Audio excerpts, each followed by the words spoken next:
going to move on to hurling now.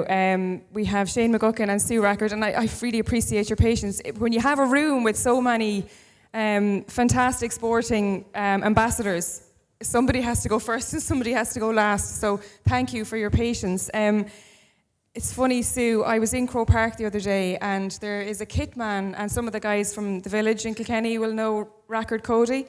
He was sitting in the stand, and I was passing by about to do some interviews, and for some reason, Nicky Rackard's name was in my head, and this man's name is Rackard Cody, and I know him for years. And I said, hello, Nicky. Like, not the man's name, not the man's first name, not the man's second name, but Nicky Rackard's name just came into my head. And I suppose he's so synonymous with hurling, Sue. Did you grow up in, like in a shadow, or was it more of a privilege? A bit of both, I suppose, and I'm very happy to wait to the end here as a complete imposter on this panel of fantastic athletes, and I've achieved nothing except that I happen to work in the school and I have genetic heritage that gets me sitting here. But I'm very proud to be here to, represent Nicky. It was extraordinary, really. As a youngster growing up, they were so famous that Uncle Nicky and my dad and the other brother, Bobby, who played with significant success, there was a fourth who played, they really were legends in the county and had brought honours to Wexford that were really unprecedented, I think. You know, we've had a very sporadic history with success with hurling in Wexford, and although we're going well at the moment. So it was quite amazing growing up, and I think one of the things was that we knew they were really famous guys, but we used to get a bit bored with it because everywhere that we go, people would be talking to them and talking about matches, and we just go, for God's sake, you literally start glazing over, and you know, of course, they were dad and they were your uncle, so they were just stupid and irrelevant as far as you were concerned some of the time. So it was kind of funny growing up. But one story I do remember from being a kid was. We were on our school bus coming home, and there was a different bus driver this particular day, and he took a detour with the bus and stopped the bus at this place, and then asked me and my two sisters to get off the bus. So we were taken off the bus, brought into somebody's house, and pointed at and going, "These are Billy Rackard's children," and. It all sounds very dodgy now. Do you want to kiss their feet? But we were taken off the bus and kind of brought in as these prizes, and they looked at us and kind of, you know, ooh, and then we were put back on the bus and went home. So I remember thinking, gosh, yeah, these guys are fairly famous, you know. So it was great. It was amazing, and we're hugely proud of Nicky, and obviously with the statue to him in Wexford that we have now, which is just beautiful, and. A huge honour, and the fact that he still remains the highest scorer in the championship all these years later is just remarkable. To have inspired as well that 96, you know, the passion in Wexford is phenomenal for hurling. They absolutely go bonkers. It's like Roscommon football. I often think they just go absolutely insane for hurling. But they would have inspired that 96 team, and there's definitely a little bit of that stirring again. And Davy Fitz, no better man to instill a kind of bit of passion. Absolutely, and there is. And I mean, having said the success is sporadic, the passion remains. And I remember in 96, for me it was fascinating when they won. I mean, I was at all the matches bar one, and I was with my dad, and what was fascinating as well was just to get a sense of what it must have been like for them back in the 50s when Wexford were winning. And when you consider, you know, people's sports interest wasn't diluted by other sports, really. The hurling guys were huge. So it was really amazing to see, and we went to so many, because he was asked to go and speak, as one of the Rackards, about the success, and just to get that passion everywhere, literally at every crossroads. And Shane obviously knows a lot about that. But yeah, there's an amazing passion and love for hurling in Wexford consistently. Shane, I don't know if you remember in the 90s, or maybe it was after the 90s, Dennis Walsh wrote a book called The Revolutionary Years. If you haven't read it, pick it up. It's fantastic, because it's all about, you know, the Clares and the Wexfords and the Offaly's winning all these All-Irelands in the 1990s, and it completely transformed the game, and it changed history, and it changed the route. Now, the bigger counties came back shortly afterwards. But are we seeing that again now, this revolutionary years where we're seeing a much wider championship, a much more open competition? Well, hopefully. I mean, the round-robin system seems to be delivering on getting different counties. You have 3 different counties in the semi-finals this year.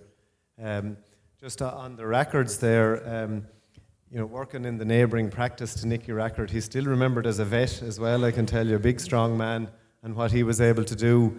And the underage board and a skull competition to this day is still called the Rackard League. But talking about the Clares and the 90s, we always blame Ger Loughnane for a change in hurling from the point of view of he was the first one to get them fit. We didn't train very hard, but we had a good bit of skill, and that wasn't good enough anymore in 95. We won in 94 but lost in 95. And it was the fitness and the strength of the Clare players, I think, that got them over the line that time. I was wondering when Ger was talking about John Maughan on sand dunes and running them up and down, was it Ger or John started it? Ger Loughnane or John Maughan? I don't know who started that sand dune running. Maybe John Maughan started it, but Ger Loughnane certainly carried it through. Yeah. But it totally changed the game. Like you say, the fitness levels went through the roof, and the physicality as well. They were so strong. Yeah, and the other story I remember about that time, and just looking at the screen there, I don't know if Jack Bootman was the only vet to be a president of the GAA, but in 95 was the first year that the new Hogan stand was open, and the 2 teams met for a reception after the match. And then traditionally, as well as that, the 2 teams meet for lunch in the Burlington or somewhere like that on the Monday after the match. And Lindy and I met Jack Bootman after the lunch on Monday. That was his first year as president of the GAA, presenting the 2 cups or whatever. And he was after being at a function on Saturday evening, and he was at the function on Sunday, and he was at the lunch on Monday. And we just met him going into the lift, and he said, "I'd love a rasher sandwich and a mug of tea." That's the type of man he was. He wasn't into the functions and all that sort of stuff. Yeah. It's gone the other way entirely now. Yeah. What about Offaly? What's after happening to them? Yeah, it's not good. I was hoping you wouldn't ask me that question, but they're a bit in free fall. I mean, it's a small population, small hurling population, and with very little underage success. Talking about Wexford, it was 34 years since they won the Leinster Minor when they won it last year. Offaly are 19 years now since they won a minor one, but they have no exceptional players like they had at that time to carry the team over, and it could be a long road back. It could, but you talk about passion, and Sue mentioned it. Sometimes that's actually what's kind of falling away as well. You'd wonder is that what's lacking? And obviously you're competing with football in the county as well. Yeah, but it is a small county, and you need a bit of success. I mean, when we won that time, we were coming off winning our first 2 All-Irelands ever, and then we won 3 minors in 4 years, and the colleges and the vocational schools. We had won all those competitions, and we were used to beating Kilkenny and the bigger teams that time, but the young players now in Offaly are not getting that experience, and it's very hard to get the belief and to get them that little bit extra over the line. I'm really conscious that we don't actually have any camogie or ladies football ambassadors on the stage, but Mary Dwan is down there, if we could pass the microphone over, representing Dublin. Hi Mary, how are you? Hi, how are you? Good. You must have an old story for us.